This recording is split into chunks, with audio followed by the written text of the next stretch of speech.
혁신도시에 이전한 공공기관들이 지난 3년간 지역업체들과 맺은 수의계약이 전체의 10%대에 그친 것으로 나타났습니다. 세계무역기구에서 개발도상국 지위를 포기하기로 한 정부 결정에 성난 농심이 수그러들지 않고 있습니다.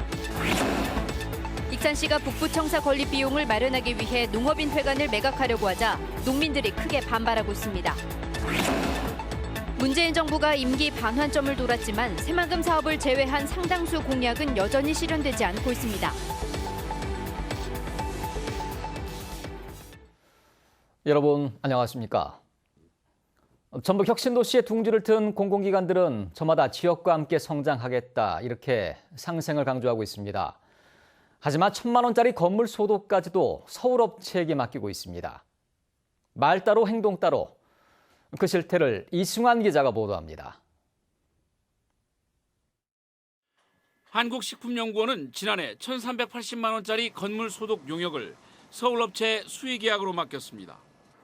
화장실 비대 관리는 서울, 사업장 폐기물 처리는 대전업체에게 수의계약으로 줬습니다.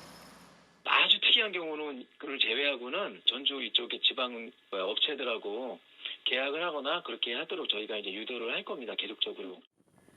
혁신도시에 공공기관들이 들어설 때만 해도 많은 소상공인과 중소기업들이 기대를 걸고 부지런히 영업을 했던 상황. 하지만 실제로 그런 노력에도 불구하고 저희한테 돌아오는 매출이나 그런 부분은 많이 미비하거나 아예 없는 경우도 많습니다. 전라북도가 12개 공공기관에게 수의계약 자료를 요청한 결과 계약업체 소재지를 밝혀 답을 해온 곳은 4곳뿐이었습니다. 실제로 이들 업체가 3년 동안 진행한 696건의 수의계약 가운데 전북업체와 계약한 건 121건, 즉 17.4%였고 금액으로는 고작 10.8%였습니다. 지역에서 얼마든지 해결할 수 있는 청소나 인쇄, 문구나 도서 구입 같은 일까지 외지업체를 쓰는 곳이 있기 때문입니다. 기존에 이용했던 업체들을 그냥 그 기존의 업체를 끌고 내려온 거 아닌가라는 생각도 들긴 하고요.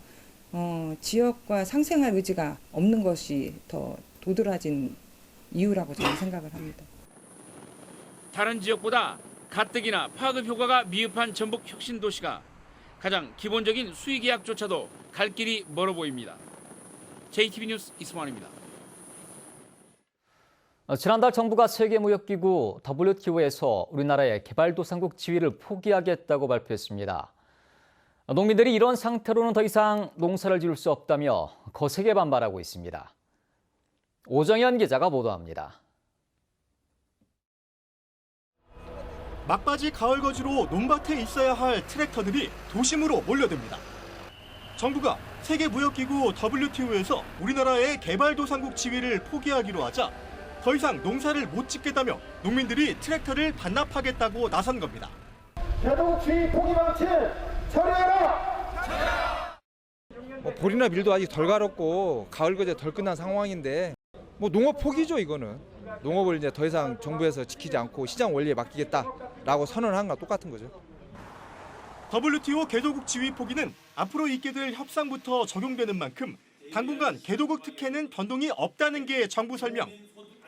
513%를 부과하는 수입살 관세나 1조 5천억 원 수준인 정부 보조금도 새 협상이 있기 전까진 유지된다는 얘기인데 농민들은 당장 타격이 뻔하다고 주장합니다.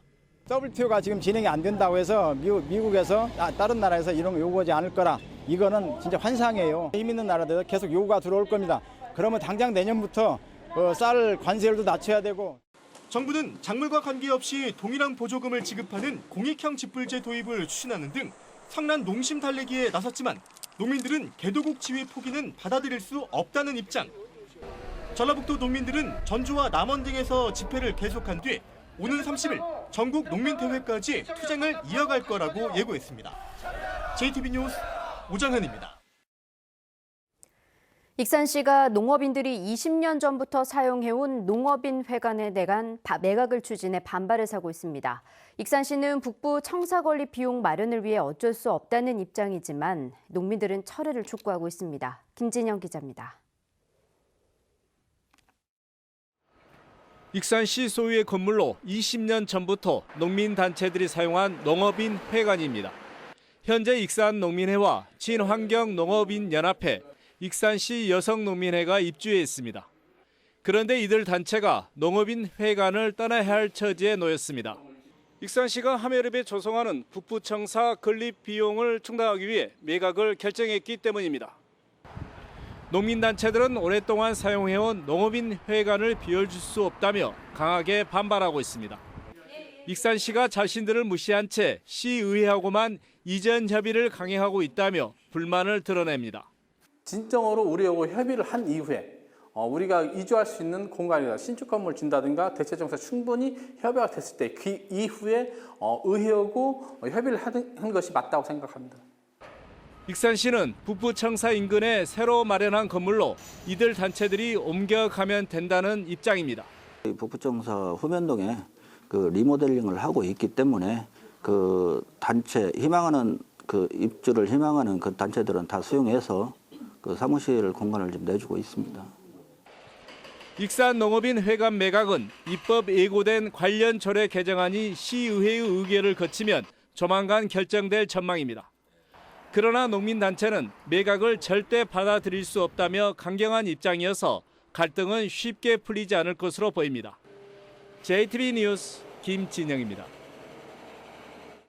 내년도 국가 예산을 최종 심의하는 국회 예결위 예산소위에 전북 국회의원이 8년 만에 단 한 명도 들어가지 못했습니다. 국회 예결위는 민주당 7명, 자유한국당 6명, 바른미래당 2명 등 15명으로 예산소위를 구성했지만 전북 지역구 의원은 물론 전북이 고향인 연고 의원도 모두 빠졌습니다. 전라북도는 이에 따라 소위에 참가한 다른 지역 의원들에게 협조를 요청한다는 계획이지만 이른바 예산 전쟁의 최전선에 도내 의원이 한 사람도 없어 예산 확보에 상당한 어려움이 예상됩니다. 집단으로 암 환자가 발생한 익산 장전마을에 대한 환경부 역학조사 최종 발표가 오는 14일 국가무형문화재 통합전수관에서 진행됩니다. 환경부는 지난 2017년 12월 용역조사에 들어간 뒤로 1년 넘게 진행한 장전마을의 환경오염과 주민 건강에 대한 실태조사 발표와 주민 피해 구제 대책 등을 내놓을 전망입니다. 환경부 최종 역학조사 발표는 지난 6월 중간 발표 이후 5달 만입니다. 전북도민들의 압도적인 지지로 탄생한 문재인 정부가 임기에 반환점을 돌았습니다. 대선 기간에 전북의 친구가 되겠다던 문 대통령은 취임 후 4차례나 전북을 방문했습니다. 하지만 새만금 사업을 제외하면 상당수 공약은 여전히 실현되지 않고 있습니다. 하원호 기자가 보도합니다. 취임 22일 만에 군산을 찾은 문재인 대통령은 속도감 있는 개발이 중요하다며 새만금을 직접 챙기겠다고 말했습니다. 핵심 인프라를 빠른 시일 내에 확충하여 새만금이 환황의 경제권의 거점이 되도록 최선을 다하겠습니다. 약속대로 새만금 사업엔 속도가 붙었습니다. 공공주도 매립을 위해 새만금 개발공사가 설립됐고 새만금 국제공항 건설도 예타 면제 대상으로 선정됐습니다.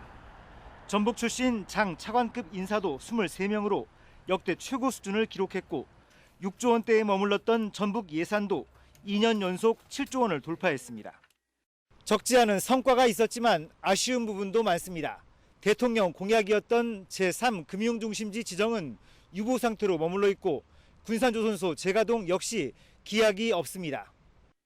탄소산업진흥원 설립을 위한 탄소소재법은 국회에 발목이 잡혀 있습니다.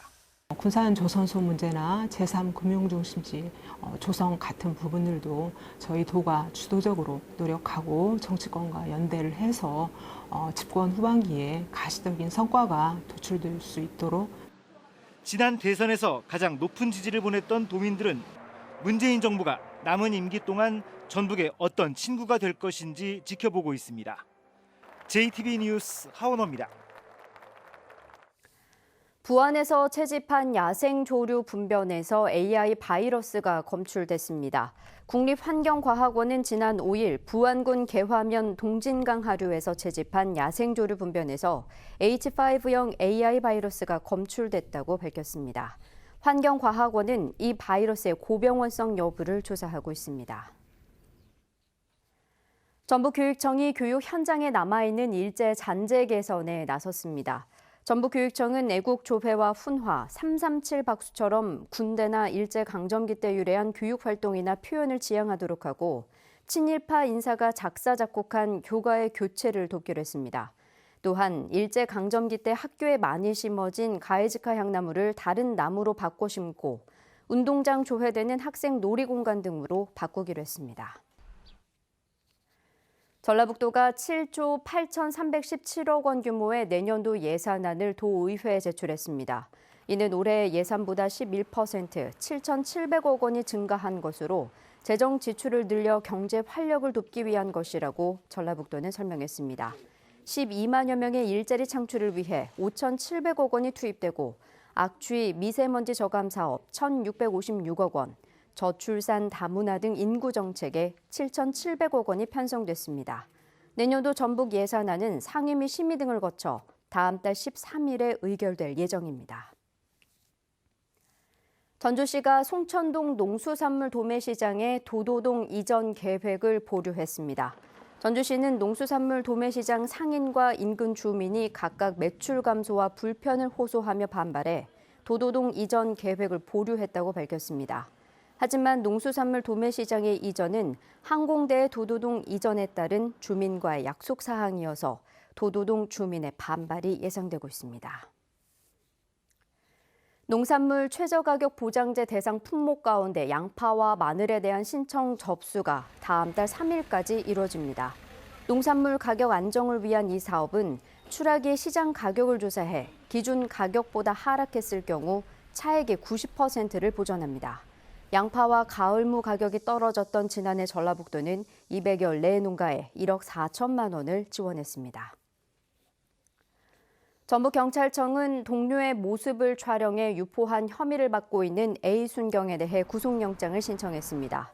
전북경찰청은 압수수색 등을 통해 확보한 A순경의 휴대전화와 노트북에서 영상은 발견되지 않았지만 A순경이 영상 촬영 등 일부 혐의를 인정함에 따라 구속영장을 신청했다고 밝혔습니다. 전북에는 오늘 오전 덕유산 향적봉에 2cm의 첫눈이 내렸습니다. 내일 아침에는 동부 내륙 지역의 기온이 1도 안팎으로 떨어지면서 매우 추운 가운데 서리가 내릴 가능성도 있습니다. 무주의 아침 기온은 1도, 완주 3도, 전주 6도 등을 보이며 오늘보다 5, 6도가량 낮겠습니다. 낮 최고 기온은 16도에서 18도로 오늘보다는 1, 2도가량 높겠습니다. 전주기상지청은 모레 오후에 한 차례 비가 오겠고 수능일인 목요일 아침에는 눈이 내리면서 입시 한파가 찾아올 것으로 내다봤습니다.